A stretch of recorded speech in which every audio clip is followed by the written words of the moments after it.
No one I will. thought she was just moving it out of the way. Are you really okay with that? Yeah, it's fine. It'll all be good.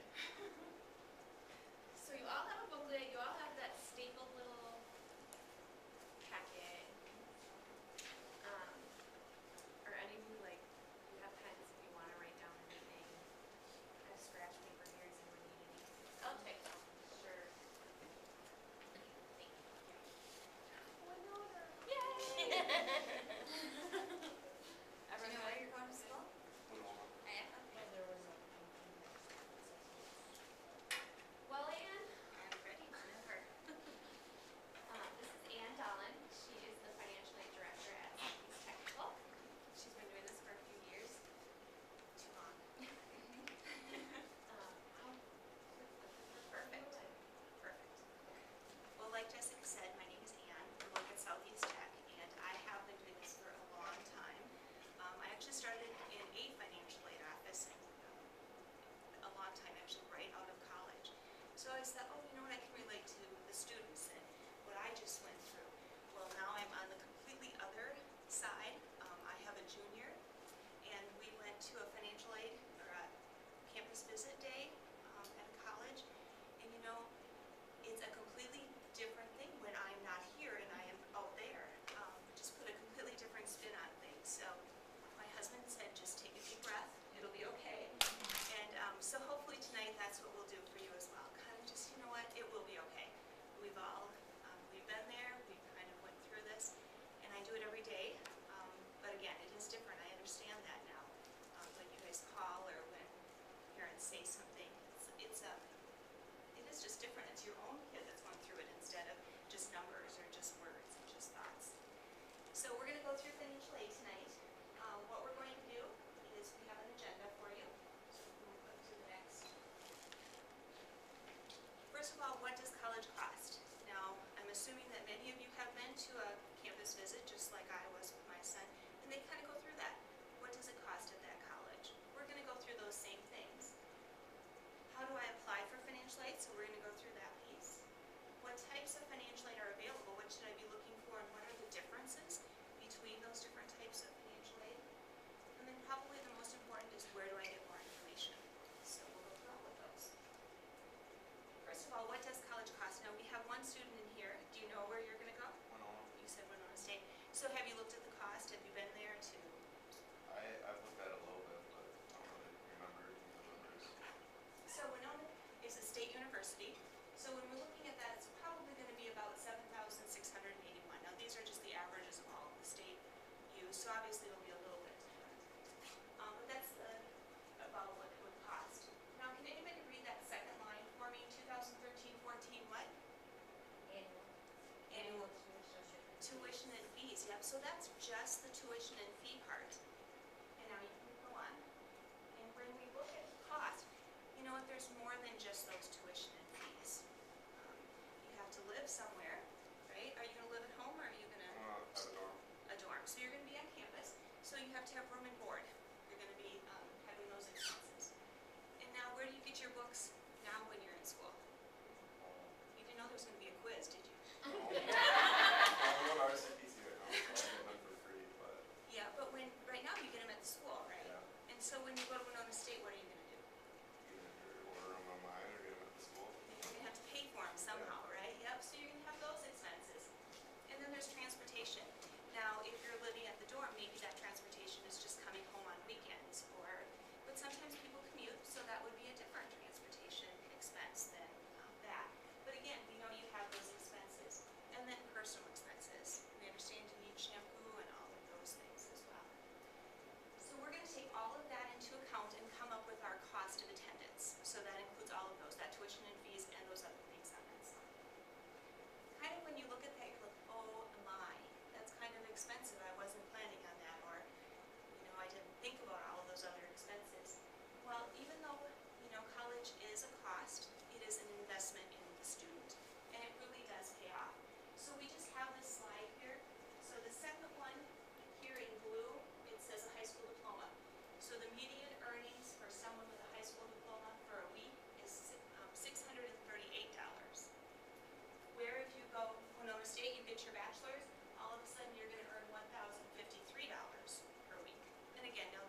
want you to know that it is a good investment and it will pay off. So how are we going to pay for that cost? Well, first of all, it's going to be the family and the student. That's the first source. And then financial aid is here to assist. That is the philosophy or the goal behind financial aid, is that everyone can attend. And we're going to try our best to come up with that difference. What the family cannot pay, then we're going to try and do that. Now, where does financial aid come from? Well, it comes from the federal or the state government, and then from the colleges. It may come from there as well. And then we're going to go through, there might be some public sources as well.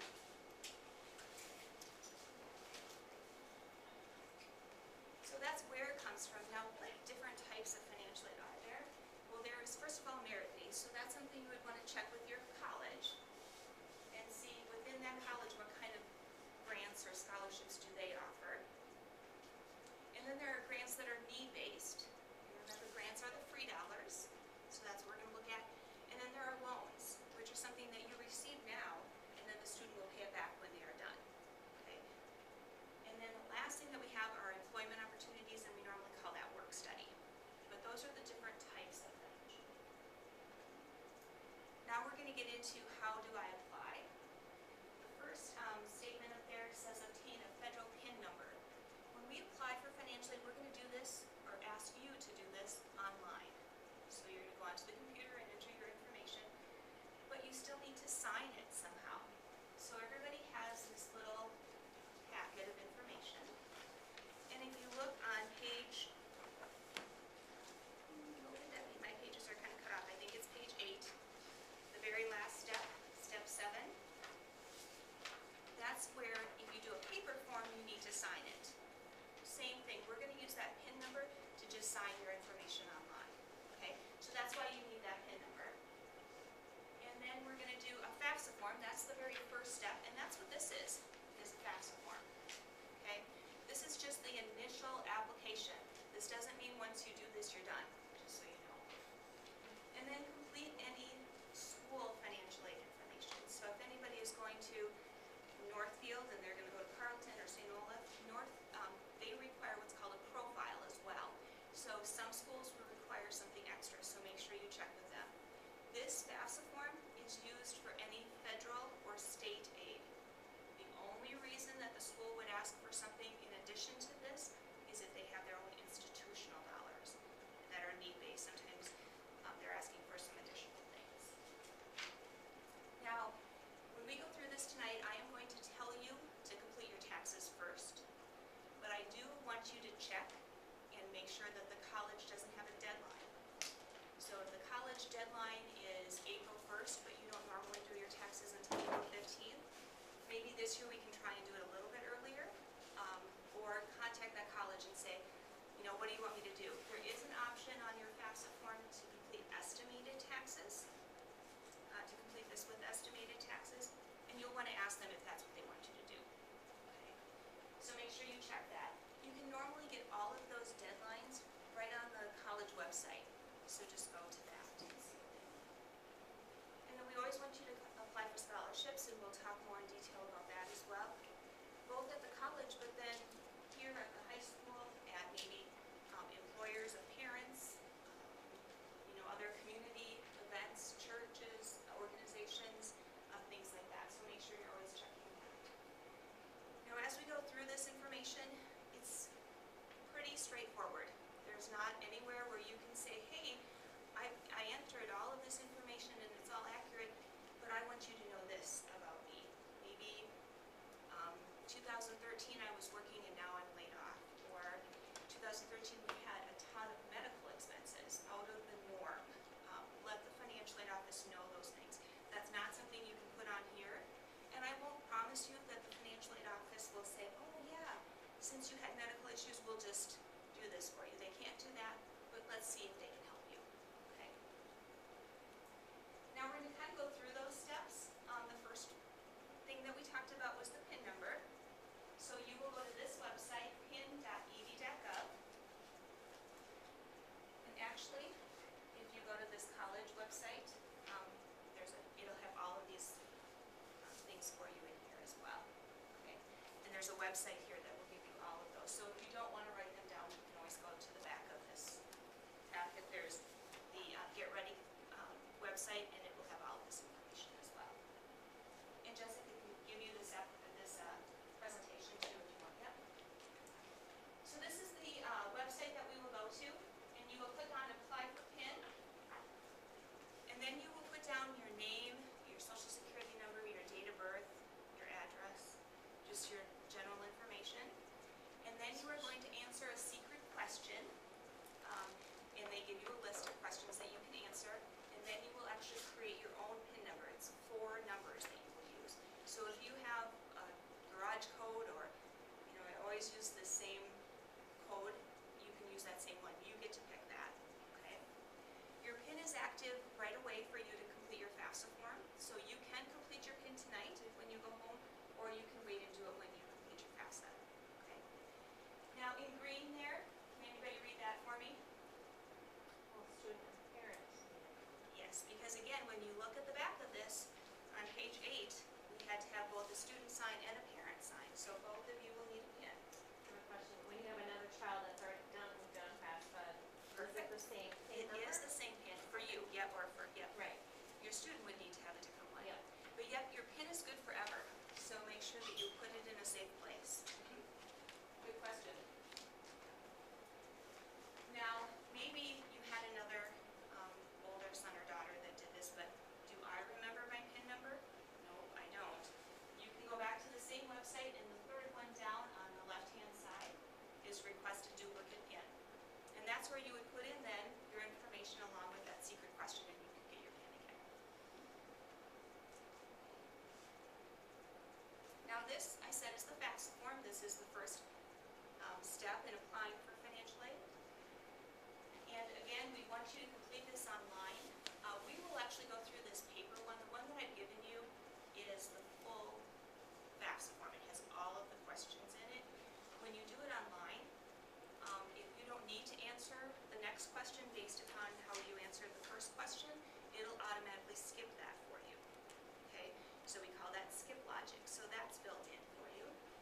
It's faster because it would normally say if you do this paper, it'll take about 2 weeks. If you do it online, it takes about 2 days. So again, it's much faster for you to get the information there. And then there are built-in edits. So if we put down that we had an adjusted gross income of $50,000, and you put down that you pay taxes of $50,000, they would probably question that, because hopefully we don't pay everything in taxes.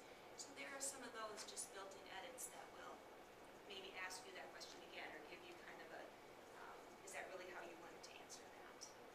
Okay? And then again, like I said to begin with, being a parent, it's put a whole new spin on it, but we are here to help. So, call. You have lots of things I'm discovering to worry about. So, you know what? Don't let completing this form be one of those things. You have more important things. So let us help you. If you have any questions, call the school that you're going to attend, and I'm sure that they will answer any questions that you have. Okay? Now this is the actual FAFSA website. Now does anybody know what this first F stands for? What was that? Very good, yeah. Why would I point that out? You know?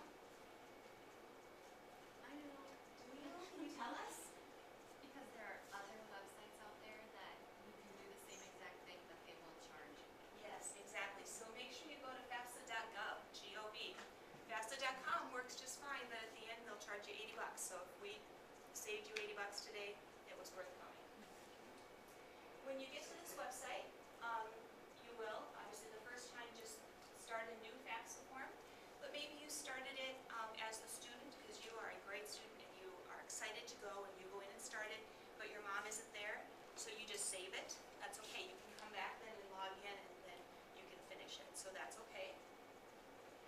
Maybe you knew exactly that you were going to go to Winona State, but you know what, lacrosse looks pretty good too, so now you want to see what school is like in lacrosse and what they can give you. You can go back and add a school code. All of those things would be reasons why you would log in again instead of just starting with FAFSA.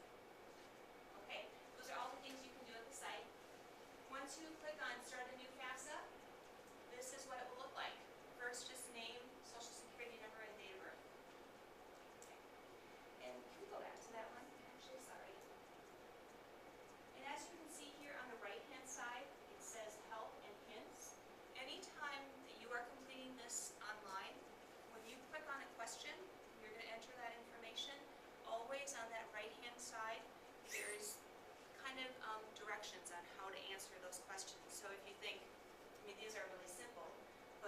get to, and then maybe taxes paid, and where do I find that on my tax form?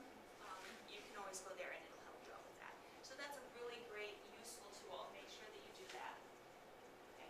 And it does say even here, we think that these are really simple questions, but maybe you have an apostrophe or a dash. It'll tell you how to deal with that. So make sure that you're always looking at that.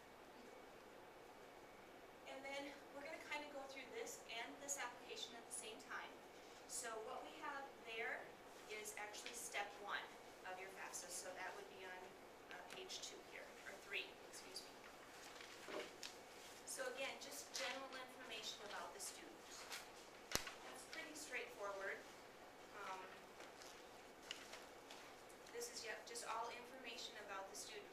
I would always tell you to check your social security number because I know my junior anyway has no idea what his social security number is. So, or if you maybe think that you know and then you write it down and there are 2 numbers that are grouped up, that really does cause a problem, not only when you're completing it, but down the road as well. So please make sure that you check that. Now, then we'll go on to step 2. And step 2 is information about the student's income and asset information. Okay? Just so you note, this application, this FAFSA form, is something that everyone that is applying for financial aid will complete. So even though I've been out of school a long time, if I decide to go back, I would complete the same FAFSA form. Okay? So you will note that step 2 with the income and asset information for the student is the same as step 4, which is income and asset information for the parent. So you will both be answering those same questions. Okay? So the student income is, the student applied taxes, the eligible tax. Right, yeah. So the student, one of the first questions will be, have you already filed taxes? And lots of students don't always file taxes. So if they didn't, that's okay. There's a question that says I'm not going to file. And then when you do it online, it'll automatically skip all of those tax questions for you. And if they did file, then you would just answer those based upon the tax return that they filed. Then we're going to go on now to step 3.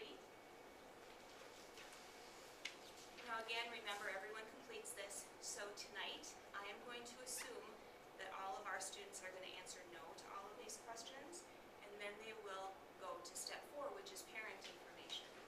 But for instance, if it was me and I would answer the first one, were you born before January 1st of 1991, I would have to answer yes to that question, and then it will tell me to skip the step 4, which is the parent information. Okay.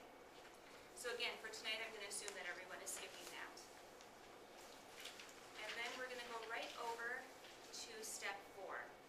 Now there are a few things that we need from the parents before we get into that income and asset information, such as your marital status, your social security number, some of those things. Okay. And then we're going to go on to number 73. So number 73 is going to ask for the household. And what that means is the student, the parents, and anyone else that the parents support more than 50%. Okay?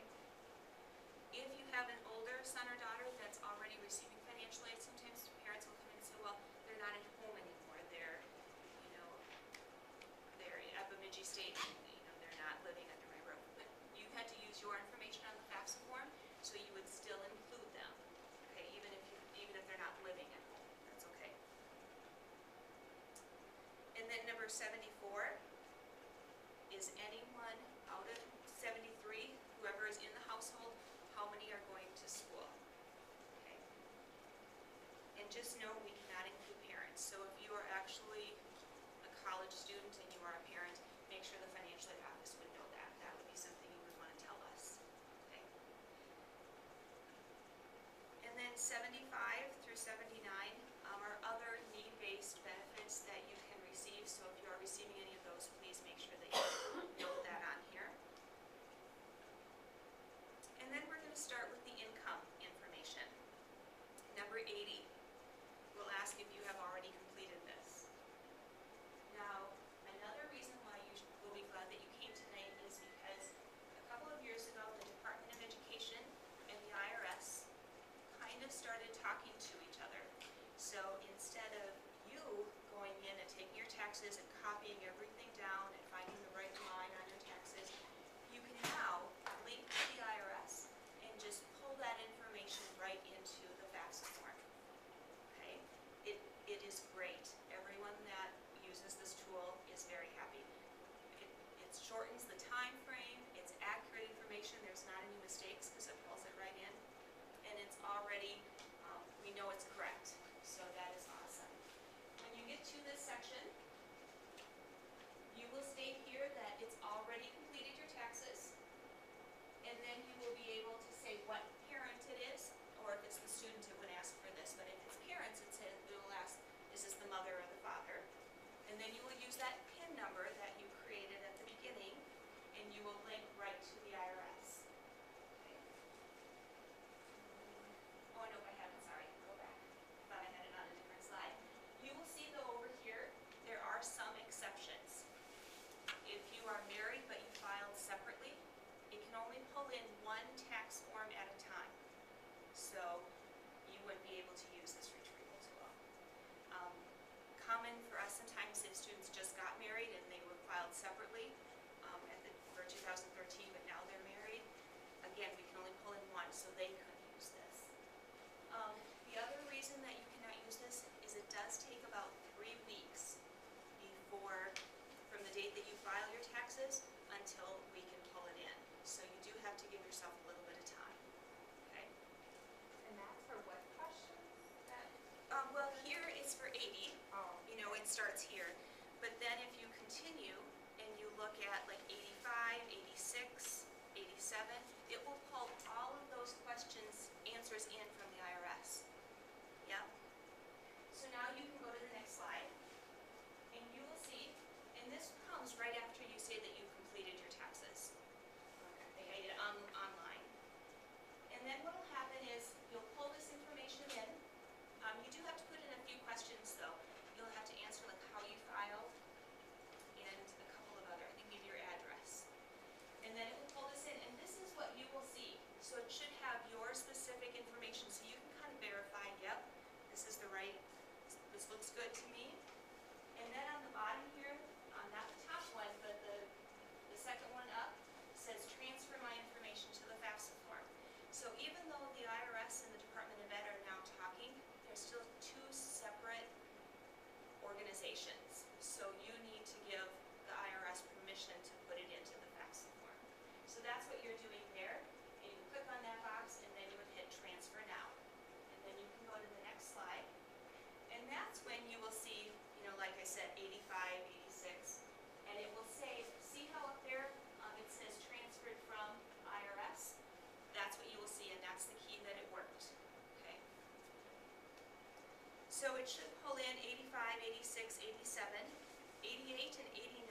However, when you look at your taxes, it doesn't like separate it out. So it doesn't say how much was the father's and how much was the mother's. So you do need to do that. And then 90, 91, and 92, we'll also need to complete those 3 questions because that's asset information. So, and we only ask 3 questions. The first one is what is your cash, savings, and checking for as of the day that you're filling this out. Okay. So you would just put in an amount there. And then number 91, we'll ask for investments. Now that would be stocks, bonds, CDs, things like that, not your retirement amount and not your home. Okay.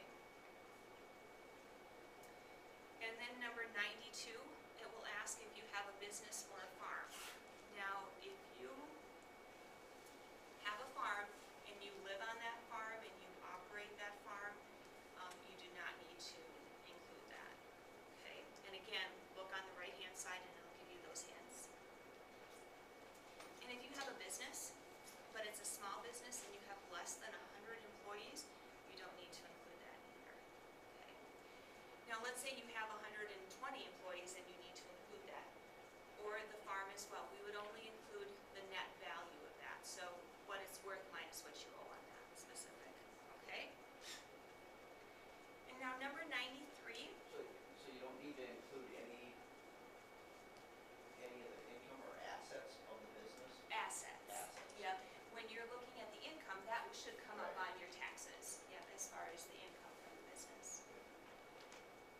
It's just the assets that we're looking at now.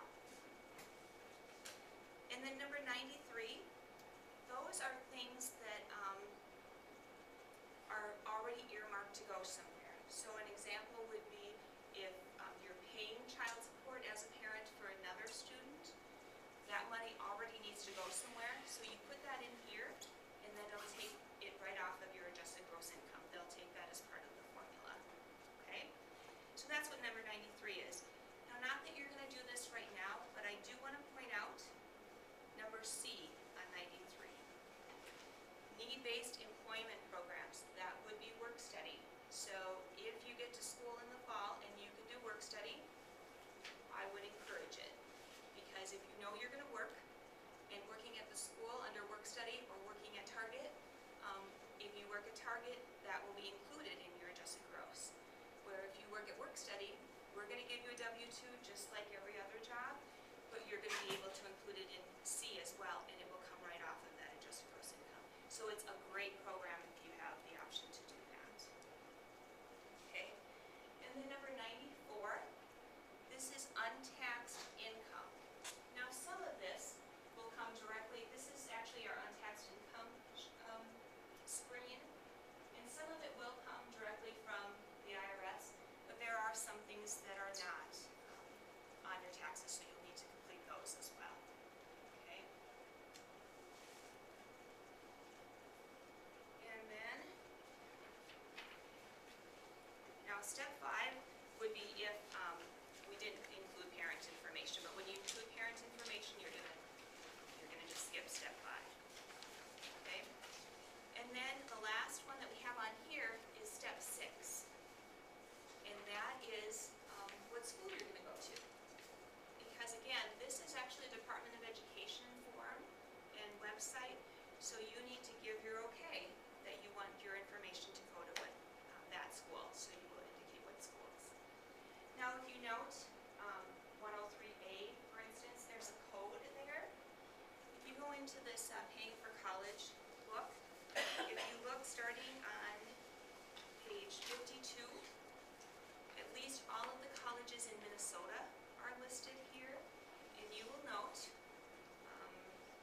Academy College right next to it, there's a number. That is the school code, and that's what you would use on your FAFSA form, okay? Now, if you decide you're gonna go to Iowa, that's quite all right. I don't have those codes for you. However, when you get to that part of the FAFSA form, you can just enter the name and the city that the school is in, and the state, and you'll be able to pull that up, okay?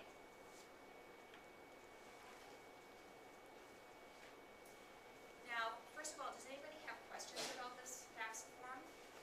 I go through it pretty quickly because it's pretty boring. It's not the most exciting thing, is it? But if you have any questions, make sure that you ask. And again, I really find that those help and hints, that's a perfect place to look. So even if you're looking at, how do I answer this question? That's what you want to, where you want to look. Now, when you're going through the FAFSA form, again, we already talked about the Social Security number. Really be careful with that because that causes the most problems. Use the IRS retrieval if you can, because we want this to be simple and not hard, and you don't want to worry about this, so make sure you do that. Enter the school codes, and then again, make sure that both of you sign the FAFSA form, and that'll be the very last step online. Okay. Now tonight, we went through this FAFSA form paper version, but just so you know, you can use this kind of to get your information together, but when you do the form online, it's not in the same order. The questions are the same, but they're not quite in the same order. And again, if you're like, oh, why didn't it ask me this question? It may be just because you didn't need to. Okay, so sometimes it will skip some of those questions. Okay. And again, we talked about what was independent already when we looked at the FAFSA form. Again, I'm assuming that everything here would be independent. Okay. Now, when you are done with the FAFSA form, remember this is a federal form. So if you are going to a Minnesota school, last year, or actually this year, was the first time that the state programs kind of jumped on board with the federal programs. Not all schools are using this, but based upon those school codes that you put in, if you put in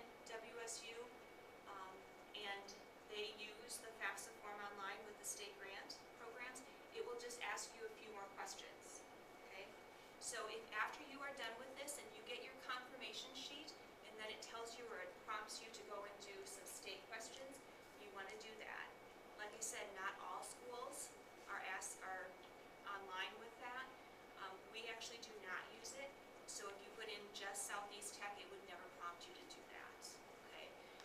State questions, again, the state uses the same information that the FAFSA does, but we need to know that you're a Minnesota resident. So state questions are really, how long have you lived in Minnesota? Did you graduate from a Minnesota high school? Some of those questions just to determine that you're a Minnesota resident. Okay? So if you see that, make sure that you do that. Okay? Like I said, FAFSA is not the most exciting. So we have to put a joke in here. Dad, I don't qualify for financial aid, but the dean offered to find you a second job. Well, again, hopefully it's not quite that bad. Now, once you've completed this FAFSA form, what happens? Where do those results go? Well, first of all, the FAFSA goes to what's called the Department of Education and goes through what is called Federal Needs Analysis. And it really just looks at all of that information, puts everyone through the same calculations to determine what you as a family can contribute. That's really what they are doing. And it's called an EFC, and we'll talk about that a little bit more. But once they have done that, you will get results, and so will the schools that you have listed. Okay? We talked about this already, but if you do a paper one, it's about 2 weeks, and if you do it online, normally about 2 days. That is assuming that you have signed it electronically, so just make sure that you do that. Now, the third bullet down there says make sure that students add this email address. Because the email address, when you put it in, when you put your email address in on the FAFSA form, the Department of Ed will email you these results. And they'll actually have you then go back out to the FAFSA to see those. But they say that sometimes spam will stop them. I really haven't had any problems with that. But if you would like, you can add that. Or if you think, oh gosh, it's been over 3 days now and I haven't gotten my results and I signed it, everything looks good, always just go back out to the FAFSA site and log in, and then you can see your results there as well. Okay. And then the last comment there is when the school gets their results, sometimes we need something else. We need something in addition to what we have from the FAFSA form. So we may ask for some of those things. Probably 1 out of every 3, maybe a third of our students are selected for what we call verification. And that's just where we need to prove that what was in the FAFSA form is accurate. So we may say, who's in your family size? And just ask you to seriously, well, have you write them out? It's myself and my son and my daughter and my husband. So if we ask for something, sometimes people think, oh, I already gave them this. But we're just verifying that it's right. And we think if you say it the same thing twice, we know it's accurate. So that's what we're doing. Now again, those results of that FAFSA form, we're going to come up with an EFC. And again, after they put that through the formula, it's really just how do they think the family, what do they think the family can contribute. Sorry, can you go back to that one? And just if you are, we don't have any juniors here, right? Everyone has senior parents? Okay, then we can see that. And then again, what does the FAFSA look at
is what comes, that's the expected family contribution that came from the results of the FAFSA. Now, not every school is the same. So if you're gonna go to St. Olaf, maybe that's school 1 with a higher cost, and maybe Southeast Tech is number 3 with a lower cost. Your EFC will always stay the same. So in a perfect world, school 1 would come up with X dollar amount to help you pay for college, 2 would come up with Y, and 3 would come up with Z. So again, it's not always a perfect world, but that's how the philosophy and how financial aid should work. Now, how are we going to come up with X, Y, or Z? What can we look at in the financial aid office? What programs do we look at to come up with that? Well, the first thing we're going to look at are those grants, because that's the free money, so that's the best thing that we can give you. So we're going to look at those first. The first one that we have is the federal Pell Grant. Now, this is a federal program, and it is based strictly on that EFC. So if your EFC says 0, you are eligible for $5,645. You would receive that same dollar amount if you go to Southeast Tech, or if you go to Augsburg or Gustavus, it would be the same amount. Or even Harvard, it would be the same dollar amount. Okay? Now, something new though with the Pell Grant, you used to be able to receive the Pell Grant until you had a 4-year degree. Sometimes at a technical college, we had students that would maybe complete 1 2-year degree and then come back and do something else or a certificate. They could always keep receiving that Pell Grant. Now there is a 12-semester limit, just so you know that they have changed that. And then the next one that we have is a federal SEOG grant. It is also a federal program.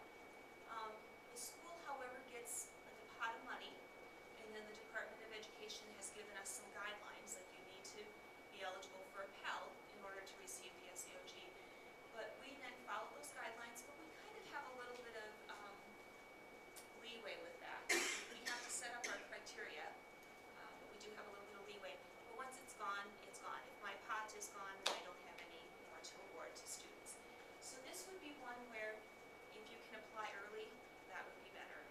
Normally, it's different for every college, but at Southeast Tech, I'm normally out of SEOG by probably the end of May, beginning of June, something like that. So again, it's important to apply early. Now the next one we have is the Minnesota State Grant, and that's the first state program that we offer. So remember when we talked about the FAFSA at the end, you maybe have need and now you've shown that you are a Minnesota resident. You may be eligible for a state grant. With the state grant, that would be for students that are Minnesota residents attending a Minnesota institution. So if you're thinking of Winona State or La Crosse, La Crosse would not offer that state grant program because it's not a Minnesota school. And then the next one that we have there is a Teach Grant. Now this is a grant that you receive while you're going to school, and before you receive it, you sign a contract that you are going to be a teacher. And there are some requirements, not all subjects will qualify for this, but there are, so make sure, so if you're going to be a teacher, make sure that you check with that college and see if they have any teaching grants and see if you're eligible for that. Now, let's say that you know you're going to be a teacher and you get into your first year, like, oh, maybe this wasn't such a good idea. I loved high school, but this is different being on the teaching side of it, and you decide not to continue. With this grant, you do need to teach for 4 years. So if you only teach for the first year, then that grant would become a loan, just so that you know that. Okay. And then again, we kind of already talked about this, but make sure you're checking with your college to see if they have any institutional grants. I think all colleges have some form of aid to give students, so make sure you check there as well. Now I'm sure everyone has heard about this in the news because it's we hear about it all the time. But this is a student that is now done with college and he's coming home to live with his parents. And I have to tell you, I did that for the first, I think it was only maybe for 4 or 5 months, but I did do it. So I tell my son he can come back to, but he doesn't really want to. So we'll see what happens in 4 years. So the parents are saying, move back home. Kids today are so lazy and irresponsible. Your mother and I started out with love to start out with nothing. So, we're gonna talk about loans now, but you know, that was supposed to be a joke, because really, loans are here to help you. I think the biggest thing is that you're always responsible and aware of them. You know, I think that they're great to help students pay for college. It's just if they get out of hand, that would be the issue. These loans are the easiest, or they should be the easiest to pay back because they have many, many options. Okay. So the first loan that we have is the Federal Perkins loan. The interest rate is at 5%. This is the student's loan, and they actually get this loan from the college. So if you go to Bemidji State, you would pay Bemidji State back for this Perkins loan. When you receive this loan, again, you will receive it while you're in school. You'll go through school, and then once you're done, or you drop below 6 credits, then 9 months after that is when you would need to start paying it back. The next loan, and that's a need-based loan, so that would have to be an X, Y, or Z. Okay. The next one we have is the Federal Stafford Direct Loan. This is also a loan that's in the student's name, but it comes from the Department of Education. That's who you will be paying back. Now, the interest rate on this loan is at 3.86, but next year it may be something different. That interest rate will vary. The loan that you're taking out this year will stay at 3.86, but the loan that you take out next year may be at a different interest rate, just so that you know that. The repayment time, instead of that 9 months like a Perkins, it gives you a 6-month grace period, or 6 months before you need to start paying it back. Now, if you know here, there's a subsidized portion of this direct loan and then an unsubsidized portion. Okay? The subsidized portion, the student receives now, they take out $1,000, they go through school, they still owe $1,000 at the time that they are done, or they would drop below 6 credits. And then interest would start at that point. With the unsubsidized loan, the students will take out $1,000, they'll go through school, and then once they're done though, they don't owe 1,000, they owe 1,000 plus whatever interest has accumulated during that time. Okay, so that's the difference between the subsidized and the unsubsidized. The other difference is that that subsidized needs to be in, again, X, Y, or Z. It needs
Tech, I